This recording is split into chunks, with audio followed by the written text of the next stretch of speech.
ये दिन city civil court bar association की तरफ से जो राउंड टेबल कॉन्फ्रेंस के लिए पूरे तेलंगाना के हर जिले से bar association president secretaries, bar council के मेंबरान,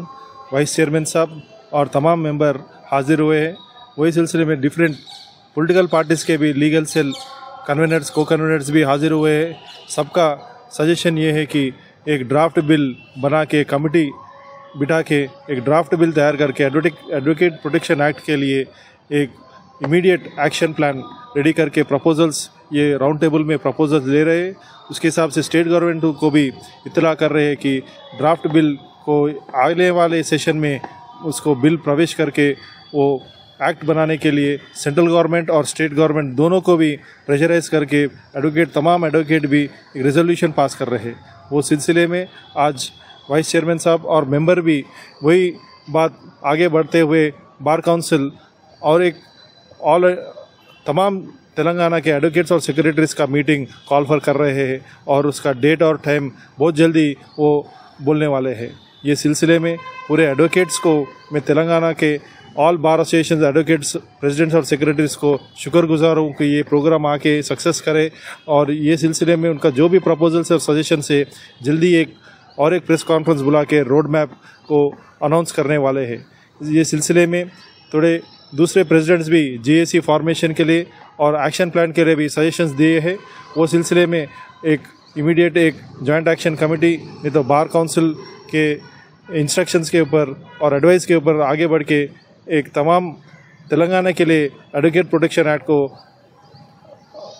असेंबली में लाके पास करे सर का, गवर्नमेंट के ऊपर प्रेशर करे सर का स्टेप्स और प्रपोजल्स अगले जल्दी ही आने वाला है। वो सिलसिले में एक प्रेस कॉन्फ्रेंस बुला के हमारे चेयरमैन साहब, वाइस चेयरमैन साहब, मेंबर्स और पूरे तमाम तेलंगाना के एडवोकेट्स भी शामिल होकर एक ड्राफ्ट बिल रेडी करने के लिए प्रपोजल्स रेडी कर रहे हैं। आज के राउंड टेबल कॉन्फ्रेंस को पूरे एडवोकेट्स को हम थैंकफुल है कि आके आज ये राउंड टेबल कॉन्फ्रेंस को सक्सेस करे है। जब एडवोकेट को ये प्रॉब्लम है तब कोई आगे नहीं आ रहा है। రాజకీయ పార్టీలు వాళ్ళ లీగల్ సెల్ కమిటీ అడ్వకేట్స్ కూడా మేము వాళ్ళని రిక్వెస్ట్ చేస్తున్నాం, వాళ్ళని కూడా వచ్చి హిందీలో చెప్పాలి। उनके जो लीगल सेल है, एमएलए से, एमपी से, एडवोकेट से, हम उनसे भी गुजारिश कर रहे हैं जब एडवोकेट्स का प्रॉब्लम है आप आगे बढ़ के आप हमारे एडवोकेट का वकालतनामा लेके आप असेंबली में बात करना चाहिए। ये एडवोकेट का प्रॉब्लम्स के लिए आप वकालत लेके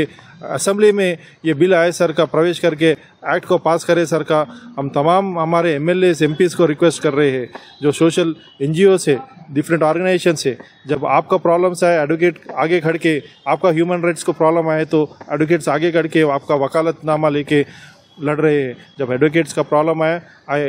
आई appeal to all the other organisation union जितने भी है, डॉक्टर्स रहने दो, आरटीसी एम्प्लॉइज रहने दो, जिसका भी प्रॉब्लम से advocates are always supported. Student Osmania University में गड़बड़ हुए तो भी एडवोकेट्स आर द फर्स्ट आके उनको हम है भरोसा दे के हम उनको जेल से बेल के जितने भी सिक्योरिटीज बॉन्ड्स है वो प्रोसीजर कोर्ट में अटेंड होके without taking any fees voluntarily advocate सामने आके आपको सपोर्ट कर रहे हैं। जब एडवोकेट्स का प्रॉब्लम आ रहे क्यों कोई भी आगे नहीं बढ़ के कोई भी एक सवाल भी नहीं पूछ रहे और सपोर्ट क्यों नहीं कर रहे। आई डिमांड द स्टेट गवर्नमेंट आप आगे आके ये एडवोकेट प्रोटेक्शन बिल को इमीडिएट असेंबली सेशन में आप प्रवेश करके एडवोकेट प्रोटेक्शन एक्ट को पास करें सर का। I request all the advocate MLAs and MPs